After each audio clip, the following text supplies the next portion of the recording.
Rogers Place, Chris Johnson, Sportsnet. Hey, Jon, you've obviously had a lot of big goals scored by your team during this playoff run, but I'm wondering how the bench reaction to Steven's goal tonight compared to some of the other big ones you've had throughout the playoffs. Yeah, I think that the cheer was just a little bit louder. You know, it was I don't know. It was you know, you watch the kid, what he's done for the last God how many months, and for him to be able to do that, I don't know. I think, well, however Stammer was feeling at that moment, all the players expressed it on the bench. Thomas Drance, The Athletic.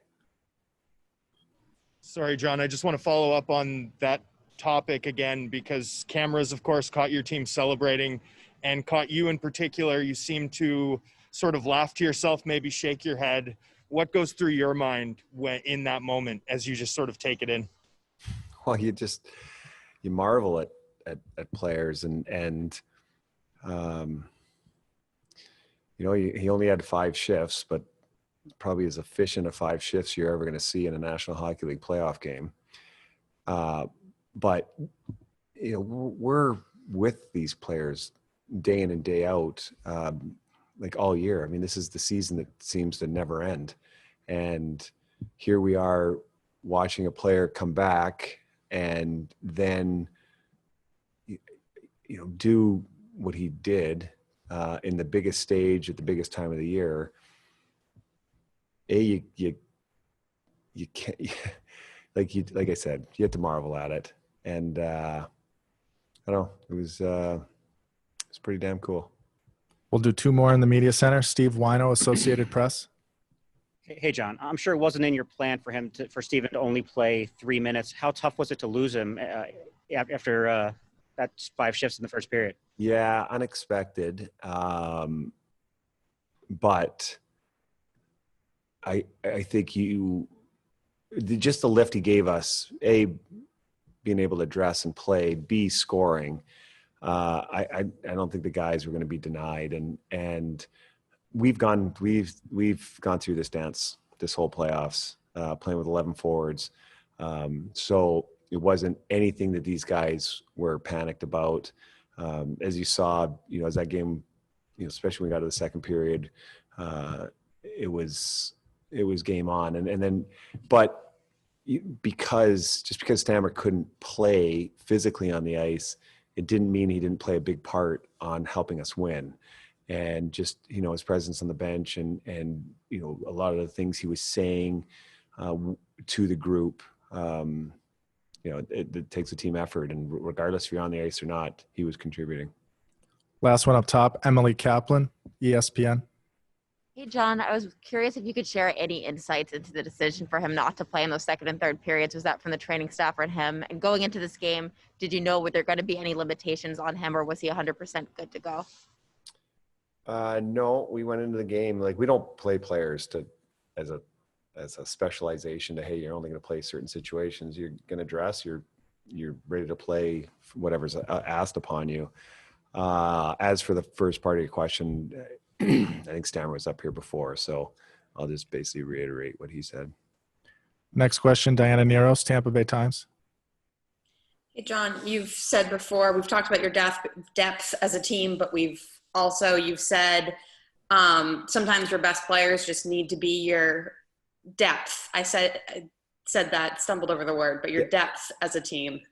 And you've also said sometimes your best players need to be your best players, and you got goals from all your stars other than your goalie tonight, and just kind of what does it mean to see all of them come through at the same time? Well, if you're going to win, your best players have to be your best players. It's the bottom line. You can get contributions from everybody in different ways, but if you're going to go the distance, you need the big boys have to be there for you, and in every aspect they were. And I don't want to single those guys out specifically because, you know, they're on the score sheet, they do those things, but I mean, they only play a third of the game, and other guys have to play the other 2/3. And the contributions we're getting from everybody, it's paying dividends right now. Joe Smith, The Athletic. Speaking of some of your best players, Hedman's got 10 goals in the playoffs now, and we know he's had offensive ability most of his career. But what has struck you the most about the way he's doing it, or being able to be that maybe more aggressive than maybe he's been before? Well, he's a pretty determined player, and he's I think he's been, is nominated for 4 straight Norris trophies. So he's pretty damn good.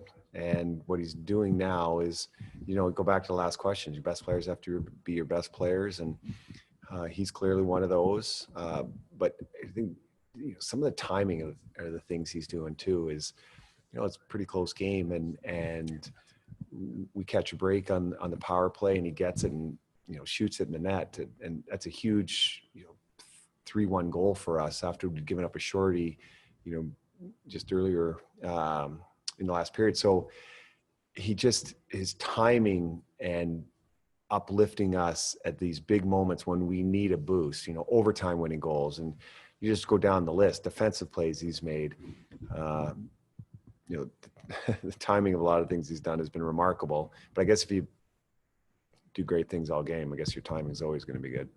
We'll do a few more for Coach Kevin McGran, Toronto Star.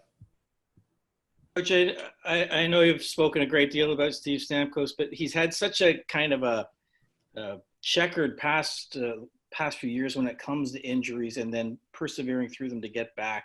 What do you think that says about him, and I guess even about you guys as a support group for him? Yeah, it's tough because he's had some unfortunate things happen to him at inopportune times. I guess there's never a good time, but he's missed some playoff games for us, and but he's a competitor, and I don't think you become the player he is without having that drive. You can't do it. That's what separates the good from the great. And it can be extremely frustrating to go through long periods of time without being able to play. But he has found a way to channel his drive to get himself back or put himself in positions to help the team. And in this playoffs, it's been different for him. And to be able to come back and do what he did in this limited time he had is pretty remarkable. But it's been months and months in the making for this moment, and he delivered when we needed him. And we'll see what happens moving forward here. We'll do 2 more. Brian Compton, NHL.com. Hey, John, you guys really dictated the tempo in the second period tonight, and you've done that a lot in these playoffs. What is it about the second period? Is it just the veteran team making the proper adjustments, or is there more to it than that? Thanks. There's probably a little of everything in there. I think, the first period today, I thought we came out outstanding. We're rolling, and then we got that 2-0 lead, and it's hard to play perfect all the time and give Dallas credit. They pushed, and our goalie made some saves, and we were just really disappointed when we went in the room with how we'd played that period. And although the last few minutes kind of we went back to what we do well, but that's what's great. Like, the boys go in that room, and it's just not a one-man show dictating what we have to do. It's everybody, and everybody's really committed to the plan, but they're really communicating it to each other in the room. And so we've had some down times, but the positivity in our room and the confidence has been exceptional. And it was pretty impressive what the boys did in the second period. And if you want to get as far as we are now, you have to do those type of things. You have to rebound, and that's what they did.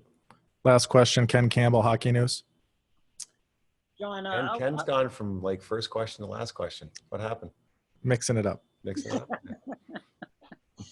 Just as long as I can hear your voice, John, I'm okay.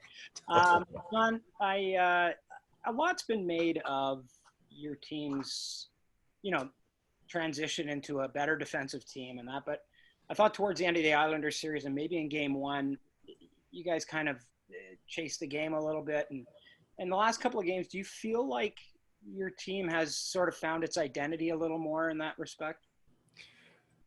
I don't know if we've found our identity. I think we've grown into our identity. And it started in Columbus against them. And it's kind of, we've built it all the way through.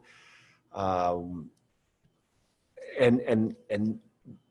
our recipe the message we're delivering, the players have not only bought in, but they've just taken it to another level. And I look at a good Dallas team that it's been a tough series against them, but to hold them to 8 shots in the last 2 periods, you're going to hear me say this ad nauseum. It's not always how many you score, but it's what you keep out. And maybe in previous years we would have just been keep chasing goals, but not this group. They know what it takes to win, and we've learned that over time. And let's be honest, we've won nothing yet.